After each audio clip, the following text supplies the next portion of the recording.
मैं कोई बायो की बात नहीं कर रहा हूं, साइंस में यदि आप कुछ भी पढ़ते हैं, कहीं पर भी पढ़ते हैं, तो समझने की जरूरत है, यहां रटने की कोशिश नहीं करनी है। मैंने आपको सबसे पहले बताया था, यदि रटने का प्रयास करेंगे तो हम उतने सक्सेस नहीं होंगे। हर चीज को समझना है।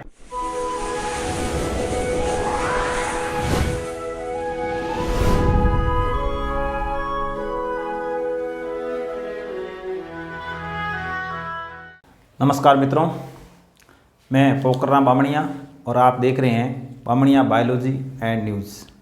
आज हम कक्षा 12th का एक नया चैप्टर शुरू कर रहे हैं, chapter number 3, human reproduction. Human reproduction का मतलब मानव जनन या मानव में जनन, मानव जनन। तो देखिए, मानव जनन की बात करें तो जो मनुष्य है, मनुष्य के अंदर लैंगिक जनन पाया जाता है। लैंगिक जनन का मतलब क्या है? लैंगिक जनन का मतलब इसमें एक तो नर होगा और दूसरा है वो मादा होगी। नर और मादा ये दोनों मिलकर संतान उत्पन्न करने का कार्य करेंगे, तो इसको हम लैंगिक जनन कहते हैं। नर है तो नर के अंदर नर युग्मक बनेंगे, मादा है तो उसके अंदर मादा युग्मक बनेंगे, और इन दोनों के जो युग्मक है, युग्मकों का जो मिलना है, इसको हम कहेंगे निषेचन। निषेचन के बाद में किसका निर्माण होगा? जाइगोट का निर्माण होगा, और इस जाइगोट से बाद में भ्रूण का निर्माण होगा। तो मानव के अंदर लैंगिक जनन पाया जाता है, मतलब नर और मादा दोनों मिलकर संतान उत्पन्न करने का कार्य करते हैं। मानव के अंदर, या मानव है वो सजीव प्रजक होता है, जरायुज होता है। सजीव प्रजक या जरायुज का मतलब है ये डायरेक्ट शिशु पैदा करते हैं, शिशु उत्पन्न करते हैं, इसलिए इसको हम कहते हैं सजीव प्रजक।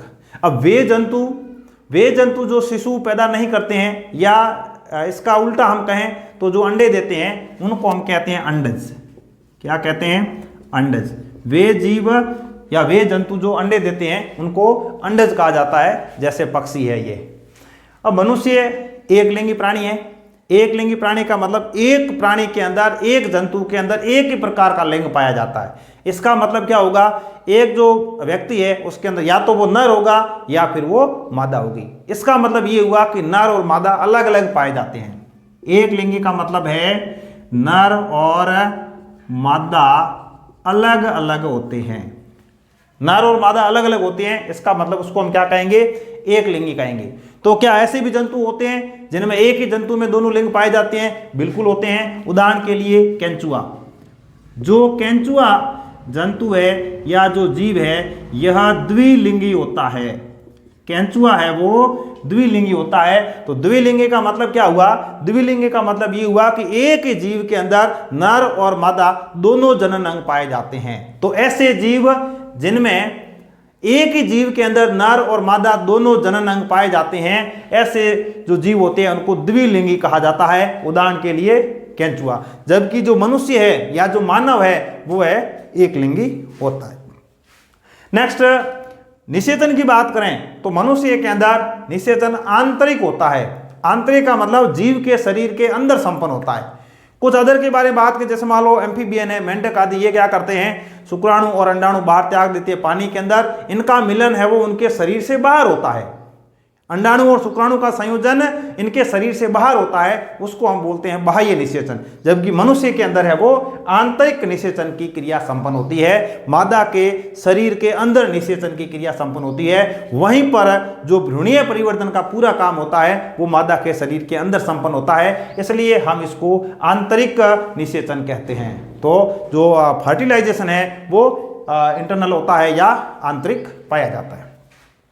अब मानव की बात करें तो मानव के अंदर द्वितीयक लैंगिक लक्षण पाए जाते हैं। मानव के अंदर द्वितीयक लैंगिक लक्षण पाए जाते हैं। मतलब ये हुआ कि जो लैंगिक लक्षण होते हैं, एक तो प्राथमिक है और द्वितीयक है, मतलब प्राइमरी है और सेकेंडरी है। तो प्राइमरी का मतलब ये है नर है, नर के अंदर नर जनन अंग पाए जाते हैं, मादा के अंदर मादा जनन अंग पाए जाते हैं। या हम ये कहें कि नर है और मादा मादा है, ये उसके प्राथमिक जनन अंग है।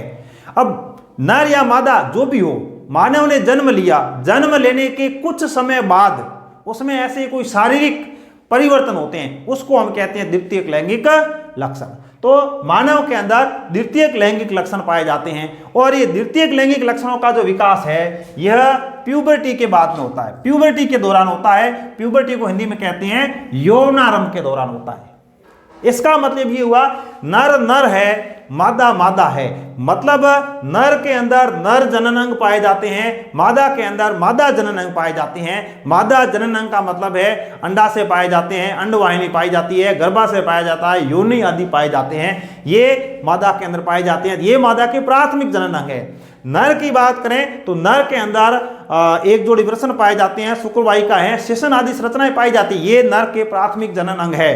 लेकिन यौवनारंभ के बाद या प्यूबर्टी के बाद इनमें द्वितीयक लैंगिक लक्षणों का विकास होता है, सेकेंडरी सेक्सुअल कैरेक्टर, मतलब लिंग से संबंधित अन्य जो लक्षण है उनका विकास होता है, उनको हम द्वितीयक लैंगिक लक्षण कहते हैं। तो देखिए यौवनारंभ की सबसे पहले बात करें तो मादा के अंदर जो यौवनारंभ है वो 11, 12 या 13 साल के अंदर होता है। 12-13 साल की जब मादा होगी तब उसमें है वो यौवनारंभ शुरू हो जाता है या यौवनावस्था आ जाती है। यौवनारंभ का मतलब है इनमें यौवनावस्था का आ जाना। यौवनावस्था का आ जाने का मतलब है ये जो जीव है या जंतु है, नर है या मादा है, ये जनन कार्य कर सकता है। यौवनारंभ का मतलब ये हुआ। तो मादा के अंदर यौवनारंभ होता है 12 से 13 वर्ष में और नर के अंदर जो यह यौवनारंभ है या नर यौवनावस्था में आता है 14-15 वर्ष में या 15-16 साल भी कह सकते हैं। अब देखिए यौवनारंभ के अंदर जो इंपॉर्टेंट बात है, इंपॉर्टेंट जो घटना होती है वो ये होती है कि नर के अंदर नर जनन हार्मोन का स्त्रवण होता है। इसको नर जनन हार्मोन कहा जाता है या नर हार्मोन कहते हैं। टेस्टोस्टेरोन का स्त्रवण होता है। जबकि मादा की बात करें तो मादा के अंदर जो यौवनारंभ है इस दौरान एस्ट्रोजन हार्मोन का स्त्रवण होता है। एस्ट्रोजन और प्रोजेस्टेरोन हार्मोन का स्त्रवण होता है। अब द्वितीय लैंगिक लक्षणों का जो विकास है वो इन हार्मोनों के ऊपर डिपेंड करेगा। ये हार्मोन जब स्त्रवित होते हैं तब इनमें द्वितीय लैंगिक लक्षणों का विकास होता है। तो देखिए नर के अंदर द्वितीय लैंगिक लक्षण कौन से है और मादा के अंदर द्वितीय लैंगिक लक्षण कौन से है। मतलब नर जो कि 14 से 15 साल की अवस्था में या एज में यौवनारंभ को प्राप्त हुआ है या यौवनावस्था उसमें आई है तो क्या क्या परिवर्तन होंगे। नर है तो उसमें दाढ़ी मूंछ का आना, जननांगों पर बालों का उगना, आवाज उसकी मोटी होना और जो स्तन ग्रंथियां हैं वो निष्क्रिय अवस्था में रहना। स्तन ग्रंथियां पाई जाती है लेकिन वो निष्क्रिय अवस्था में रहती है। कई बार हम ऐसे बोल देते हैं नर के अंदर स्तन ग्रंथियां नहीं पाई जाती है, मादा के अंदर स्तन ग्रंथियां पाई जाती है। सरासर गलत है। नर के अंदर स्तन ग्रंथियां तो पाई जाती है लेकिन निष्क्रिय अवस्था में होती है। निष्क्रिय अवस्था में निष्क्रिय अवस्था का मतलब क्या है, ये बच्चों को पिलाने के लिए दूध का निर्माण नहीं करती है। अब यदि स्तन ग्रंथि नहीं पाई जाती तो फिर हम स्तनधारी कैसे होते। स्तन ग्रंथियां हमारे शरीर के अंदर पाई जाती है या स्तन ग्रंथियां मानव के अंदर पाई जाती है, इसलिए तो मानव स्तनधारी है, मैमल्स है। कोर्डेटा के अंदर जो मैमल्स है मतलब मैमल्स मैमली ग्लैंड पाई जाती है, स्तन ग्रंथियां पाई जाती है, इसलिए तो मनुष्य है वो स्तनधारी है। तो स्तन ग्रंथि पाई जाती है लेकिन नर के अंदर ये निष्क्रिय होती है, दूध का उत्पादन नहीं करती।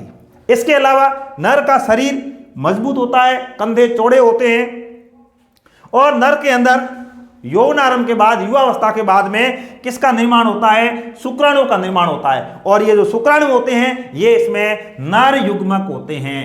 क्या होते हैं, नर युग्मक होते हैं। या हम ये कहें कि नर के अंदर यौवनारंभ के दौरान नर युग्मकों का निर्माण होता है या शुक्राणुओं का निर्माण होता है। और इसके साथ में ये जो हार्मोन है, इस हार्मोन की वजह से नर के अंदर जो नर जनन अंग है उनका विकास होता है। जैसे वृषणों का विकास होगा, शिशन का विकास होगा, ये सब परिवर्तन है वो यौवनारंभ के दौरान नर के अंदर पाए जाते हैं या आते हैं। नेक्स्ट यदि मादा की बात करें, देखिए मादा जो संरचनात्मक एवं क्रियात्मक रूप से जो नर है इससे ज्यादा एक्टिव है। कैसे हैं, देखो मादा के अंदर यौवनारंभ प्रारंभ हुआ 12-13 साल में। इसके बाद में सबसे पहला कार्य है कि स्तनों का विकास होता है। जो स्तन ग्रंथियां हैं इनका विकास होता है या ये विकसित होती है या ये सक्रिय अवस्था में आती है। अब ये सक्रिय अवस्था में क्यों होती है, सक्रिय अवस्था में इसलिए आती है कि जैसे ही मादा यौवनारंभ की स्थिति में आई है, यौवन अवस्था में आई है, अब यह मादा जनन की क्रिया कर सकती है। अब जनन की क्रिया कर सकती है मतलब ये बच्चे पैदा कर सकती है, और इस कंडीशन में इस मादा को दूध का निर्माण करना है। तो दूध का निर्माण करने के लिए इसमें है वो स्तनों का विकास होता है। तो स्तनों का विकास हो गया।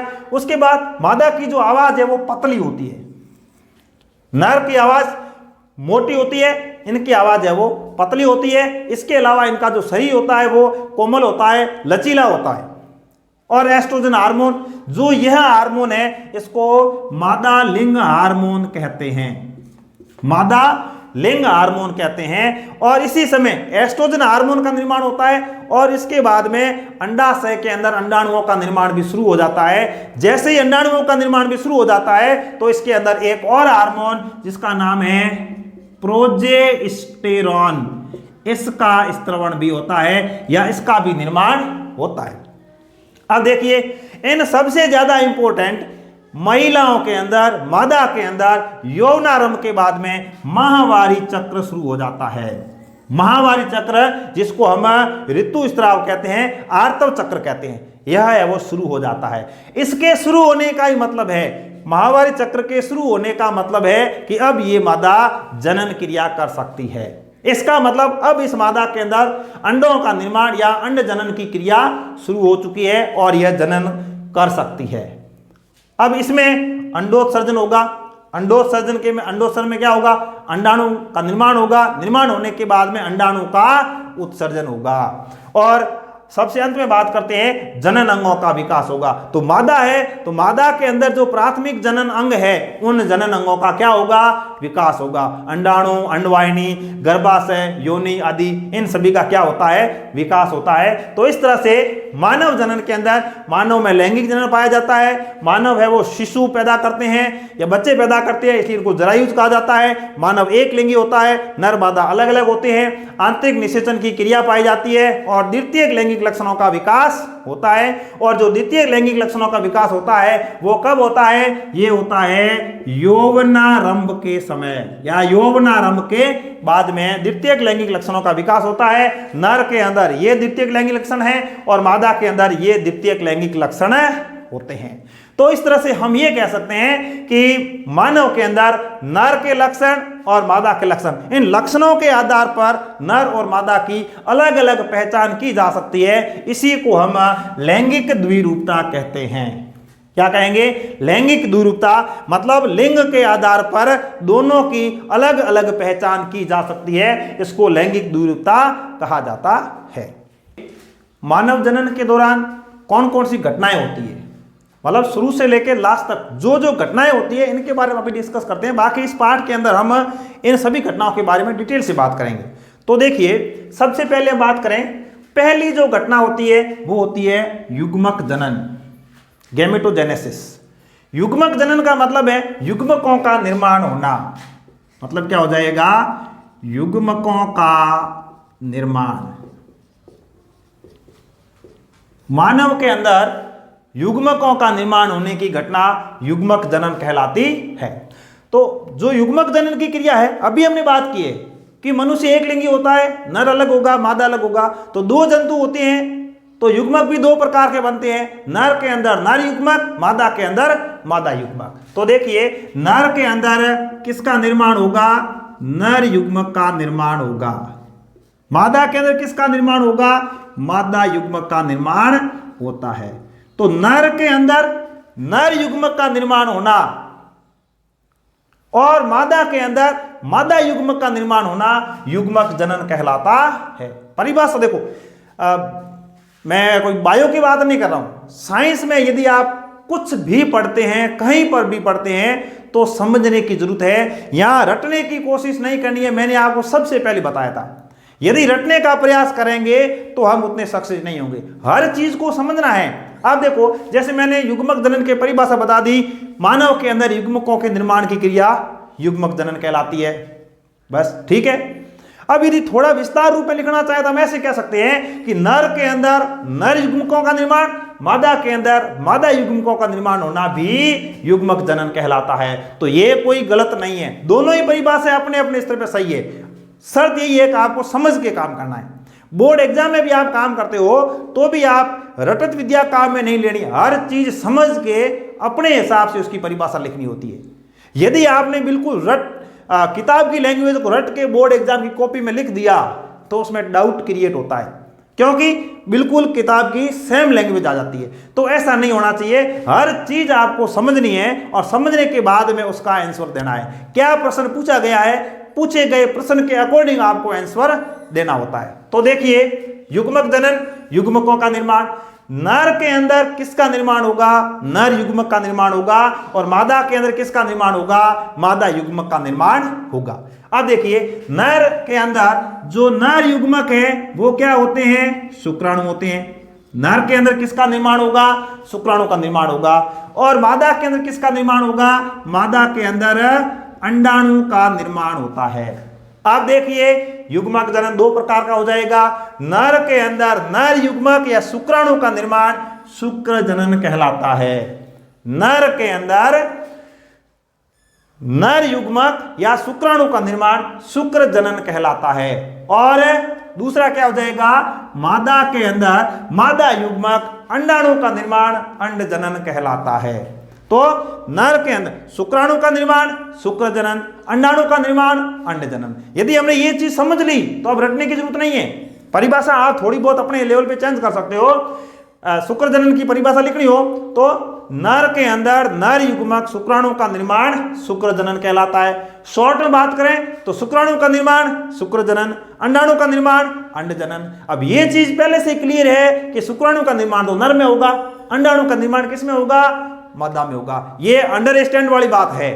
तो शुक्राणु निर्माण और अंडाणु निर्माण की क्रिया क्रमशः शुक्र जनन और अंड जनन कहलाती है। अब देखिए, ये जो दोनों ही प्रोसेस होंगे, इन प्रोसेस के दौरान इनमें वो मियोसिस की क्रिया होती है, मतलब अर्धसूत्री विभाजन पाया जाता है। अर्धसूत्री विभाजन यहीं पर पाया जाता है। हमने समसूत्री अर्धसूत्री दोनों पढ़े हैं, तो समसूत्री विभाजन तो पूरे शरीर में चलता रहता है, लेकिन अर्धसूत्री विभाजन है वो हमेशा युग्मक निर्माण के दौरान ही होता है। और इसकी एक खास विशेषता, अर्धसूत्री विभाजन के दौरान गुणसूत्रों की संख्या आधी रह जाती है। गुणसूत्रों की संख्या आधी रह जाती है और वही काम यहां पर होना है। नर के अंदर देखिए, नर के अंदर भी 46 गुणसूत्र होते हैं, मादा के अंदर भी 46 गुणसूत्र होते हैं, लेकिन नर के अंदर जब नर युग्मक बनेंगे तब कौन सा विभाजन होगा, अर्धसूत्री विभाजन होगा। तो जो शुक्राणु बनेंगे इसमें गुणसूत्र कितने होंगे, 23, मतलब आधे रह जाएंगे। उसी तरह से मादा के अंदर कितने, 46 गुणसूत्र है। और अंडजनन का जो प्रोसेस हुआ, बीच में अर्धसूत्री विभाजन हुआ, जिससे किसका निर्माण हुआ, अंडाणु का निर्माण हुआ।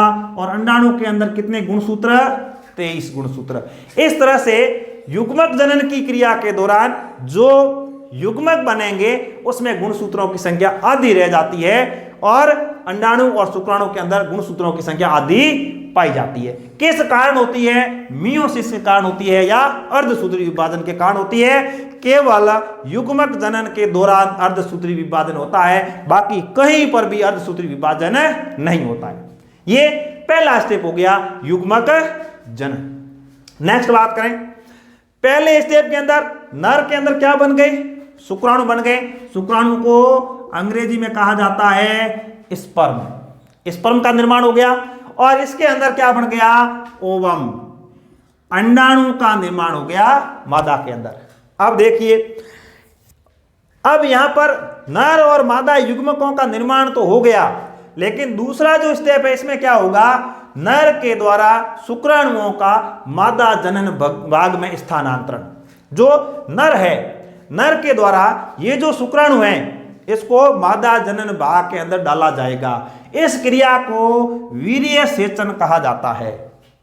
नर के द्वारा नर के अंदर जो लिंग पाया जाता है, जो शिशन पाया जाता है, शिशन की सहायता से शुक्राणुओं को मादा के जनन पथ के अंदर त्यागना या छोड़ देना, उसको हम क्या कहेंगे, वीर्य सेचन। अब इसमें जो वीर्य है और वीर्य के अंदर शुक्राणु है वो मादा के जनन भाग में त्यागे जाते हैं या छोड़े जाते हैं। वीर्य को सीमन कहा जाता है, इन का मतलब अंदर, तो इसको इंग्लिश में इनसेमिनेशन भी कहा जाता है। इनसेमिनेशन मतलब सीमन का मादा जनन पथ के अंदर ट्रांसफर या स्थानांतरण, इनसेमिनेशन या वीर्य सेचन। ये जो प्रोसेस होता है, जो क्रिया होती है, इसको मैथुन क्रिया कहा जाता है। क्या कहते हैं? मैथुन क्रिया कहते हैं। इसी को संभोग भी कहा जाता है। तो इस तरह से नर के अंदर शुक्र जनन प्रोसेस के दौरान जो शुक्राणु बने हैं, ये शुक्राणु गतिशील होते हैं, अंडाणु गतिशील नहीं होते हैं, इसलिए शुक्राणु है वो अंडाणु तक जाएंगे। अब नर और मादा देखिए दोनों ही गतिशील है, नर और मादा दोनों गतिशील है। पादपों में क्या होता है? पादप गतिहीन होते हैं, तो उनमें परागण का प्रोसेस पाया जाता है, विभिन्न माध्यम से परागकण मादा तक जाते हैं। यहां पर नर और मादा दोनों गतिशील है, तो दोनों गति करते हुए दोनों संपर्क में आएंगे। संपर्क में आने के बाद में वो संभोग क्रिया करेंगे या वो मैथुन क्रिया करेंगे। मैथुन क्रिया करने के बाद में नर के द्वारा मादा के जनन पथ के अंदर शुक्राणुओं का त्याग कर दिया जाएगा। अब शुक्राणुओं का त्याग कर दिया गया, शुक्राणुओं में पूंछ पाई जाती है, शुक्राणु गतिशील होते हैं। अब ये गति करते हुए आगे वाले जनन भाग के अंदर गर्भाशय अंडवाहिनी की तरफ गति करते हुए जाते हैं।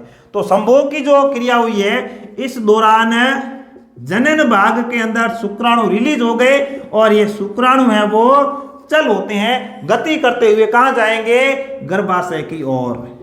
अब ये शुक्राणु गति करते हुए गर्भाशय की ओर चले जाते हैं। ये दूसरा बिंदु हो गया कि शुक्राणु है वो मादा के जनन भाग के अंदर त्याग दिए गए। नेक्स्ट, अब ये जो तीसरा बिंदु है, ये है निषेचन या फर्टिलाइजेशन। इधर से मतलब नर के द्वारा जो शुक्राणु त्यागे गए हैं, ये शुक्राणु योनि भाग से गर्भाशय ग्रीवा, गर्भाशय होते हुए अंडवाहिनी की ओर गति करते हैं। क्योंकि ये पूंछ पाई जाती है, इस वजह से गति करते हुए जाते हैं। और अंडाशय के द्वारा अंडे का उत्सर्जन होता है, जिसको हम अंडोत्सर्ग कहते हैं। अंडे का उत्सर्जन हुआ तो अंडाशय से अंडवाहिनी की ओर क्या आ रहा है? अंडाणु आ रहा है। अब ये अंडाणु और शुक्राणु ये दोनों अंडवाहिनी के अंदर, अंडवाहिनी या जिसको हम फैलोपियन ट्यूब भी बोलते हैं, इस अंडवाहिनी के बीच में, मतलब कहने का मतलब बीच वाले भाग में शुक्राणु अंडाणु आपस में मिल जाते हैं। दोनों का मिलना, जब ये दोनों मिलेंगे तो दोनों पास पास में आगे निषेचन नहीं है, दोनों के केंद्रकों का संलयित हो जाना, दोनों केंद्रकों का आपस में मिल जाना, इस प्रोसेस को हम क्या कहेंगे? निषेचन कहेंगे। तो इस प्रोसेस के दौरान शुक्राणु और अंडाणु के केंद्रकों का क्या हो जाता है? संयोजन हो जाएगा। जब इनका संयोजन हो जाएगा तो इस प्रोसेस को तो हम कहेंगे निषेचन, और इससे जो संरचना बढ़ेगी इसको हम क्या कहते हैं? जाइगोट। जाइगोट कह सकते हैं, या इंग्लिश में इसको जाइगोट बोलते हैं, हिंदी में इसको युग्मनज कहा जाता है। जैसे युग्मनज का निर्माण हो गया, युग्मनज का निर्माण होने के बाद इस युग्मनज के अंदर अब जो शुक्राणु था वो एन था, अंडाणु था वो एन था। यहां पर क्या स्थिति हो जाएगी? अब 2n। जो युग्मनज बना है, युग्मनज, इसके अंदर गुणसूत्र पुनः डबल हो जाते हैं। अब नए जीव का निर्माण होगा तो उसमें गुणसूत्र पुनः है वो डबल हो जाएंगे। आधे गुणसूत्र नर से आए, आधे गुणसूत्र मादा से आए, संतान के अंदर टोटल है वो पुनः 46 गुणसूत्र स्थापित हो जाते हैं। और इस प्रोसेस के दौरान बीच में जो अर्धसूत्री विभाजन हुआ, उसने गुणसूत्रों को आधा किया, आधा करने के बाद में निषेचन के द्वारा गुणसूत्र पुनः डबल हो जाते हैं। इस तरह से जनक पीढ़ी से संतति पीढ़ी के अंदर गुणसूत्रों की संख्या बराबर बनी रहती है, कम ज्यादा नहीं होती। अब युग्मनज का निर्माण हो गया, युग्मनज का निर्माण हो गया, इसके जस्ट बाद इसमें कौन से विभाजन शुरू होते हैं? समसूत्री विभाजन शुरू हो जाते हैं। अब इस युग्मनज के अंदर समसूत्री विभाजन शुरू होंगे। समसूत्री विभाजन शुरू होंगे तो क्या होगा? एक कोशिका, जैसे देखो ये जाइगोट है, ये केंद्र किसका? अब इसमें विभाजन होंगे तो एक से ऐसी 2 कोशिकाएं बन गई, 2 से 4 बनेगी, 4 से 8 बनेगी, 8 से 16, 32, 64, इस तरह से क्या होगा? कोशिकाओं में विभाजन होगा। शुरुआत में जो कोशिका विभाजन होता है, शुरुआत में जो कोशिका विभाजन होगा उसमें कोशिकाओं की संख्या तो बढ़ती है, लेकिन कोशिका का आकार नहीं बढ़ता। क्यों नहीं बढ़ता? क्योंकि इसके चारों ओर कोरोना रेडिएटा और एक जोना पेलुसिडा पारदर्शी आवरण पाया जाता है अंडाणु के चारों ओर। दूसरी बात ये भी है कि ये अंडवाहिनी के अंदर लुढ़कता हुआ गर्भाशय की ओर आ रहा है। जो युग्मनज है ये अंडवाहिनी के अंदर निषेचन हुआ, उसके बाद में ये लुढ़कता हुआ गर्भाशय की ओर आ रहा है, तो इसका आकार नहीं बढ़ेगा। आकार नहीं बढ़ेगा तो आराम से वो गर्भाशय के अंदर आके स्थापित हो जाता है। तो दो कारण रहेंगे, एक तो चारों तरफ पारदर्शी आवरण होता है जो आराम से अंडवाहिनी से लुढ़कता हुआ गर्भाशय की तरफ आ जाता है।